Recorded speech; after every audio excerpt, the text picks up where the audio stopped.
What is going on, people? Welcome back to Retell Factor. Today, for Retro Runback, we are talking about the Super Nintendo Super FX game, Star Fox.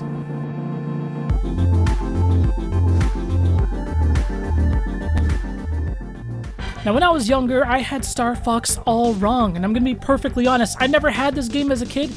I never played this game as a kid when Star Fox was in its zeitgeist. And I was under the impression, when I was younger, that Star Fox was a really bad game. And the reason I thought this isn't because I played it and made that own decision for myself, but it was because somebody told me, oh, Star Fox, that game sucks. And I think it was like my brother or my friend who told me that. You know, when you're a kid, that's all you have to go on, is what other friends or people tell you. You know, you can't go and check Metacritic real quick and get an idea.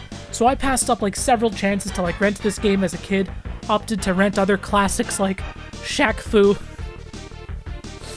Jesus Christ. That's not true, I never rented Shaq Fu. I fucking owned Shaq Fu. Of course, as I got older, I became to understand that Star Fox was not a bad game, not at all.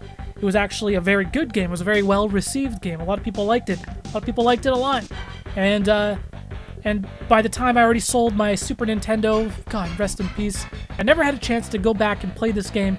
And I never even went back and emulated this game, mainly because emulation for this game in particular, this was kind of like the gold standard of like, oh, does that emulator, how does it run Star Fox? Because this game was notoriously hard to emulate accurately for the longest time because of a little thing inside the cartridge itself called the Super FX chip. So there were several Super FX games on the Super Nintendo, and it actually had like extra processing power inside of the fucking cartridge in order to help, you know, make these 3D polygons possible. Emulators would, of course, eventually be able to run the game just fine, and it would run it really, really well. Some may argue it ran the game too well. It didn't have that classic Super Nintendo frame rate slowdown that this game was known for. So I ended up acquiring a copy a couple years ago. I actually had this copy given to me, and I just popped it in for the very first time. For the very first time, I popped it in this week, and I played through the whole game front to back, and you know what? It holds up incredibly well. So all this footage that you're seeing, this is not an emulator or anything like that. This is my Super Nintendo playing this game in RGB, running through my FrameMeister. It still looks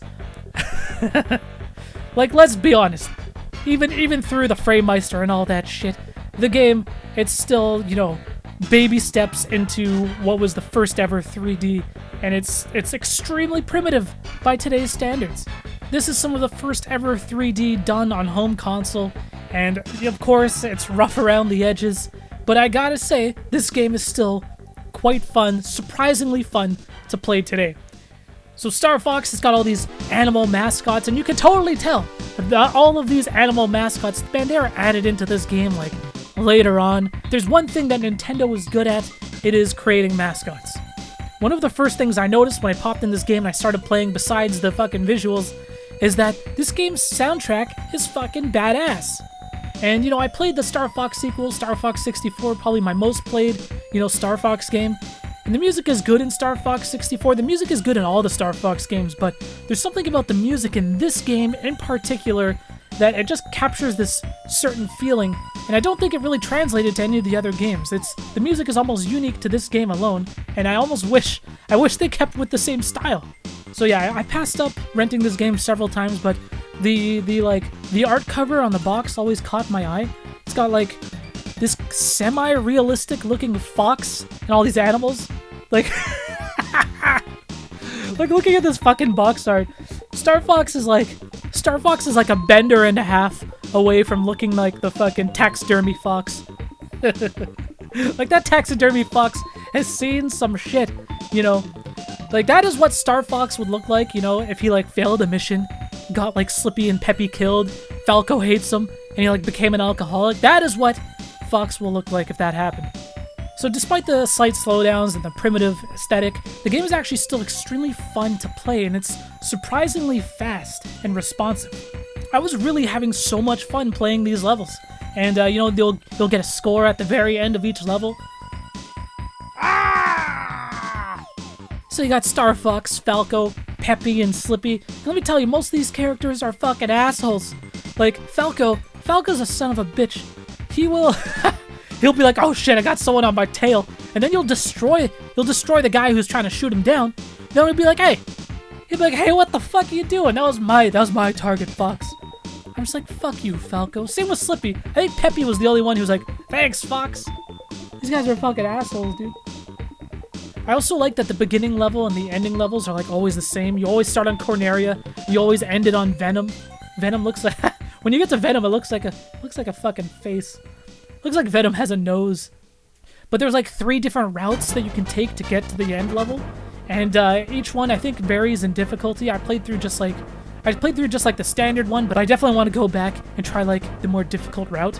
There's like a level where you're going through like an asteroid belt. It's very much like Star Fox 64. Like the second level, for some reason, is always like an asteroid field. And you're blowing up these asteroids and all these particles are flying everywhere. There's so much shit happening on the screen. It's like, holy shit. What am I even looking at here, man? And the game does present like a pretty decent challenge, even playing through like the normal route.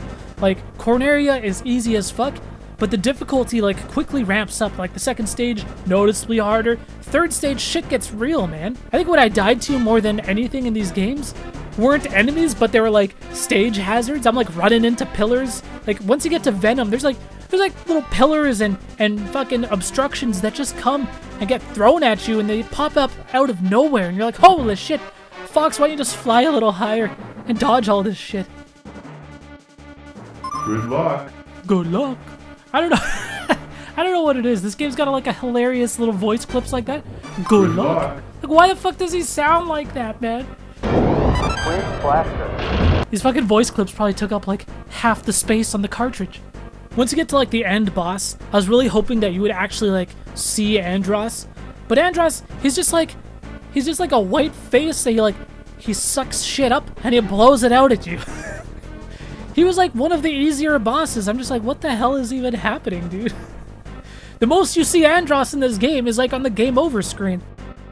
Which, you know, I only saw like a couple times, right? Anyways, after playing this game, I definitely want to like go through and play through the Star Fox franchise. I think the logical next step for me would be to track down a Super Nintendo classic and play through Star Fox 2.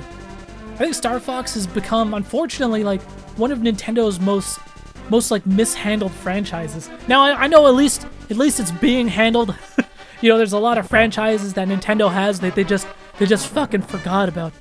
Because there's been like a recent Star Fox games that just don't quite nail the mark, but I think Star Fox, I think there is a formula there, and there are iconic characters, and I think you can make an awesome Star Fox game.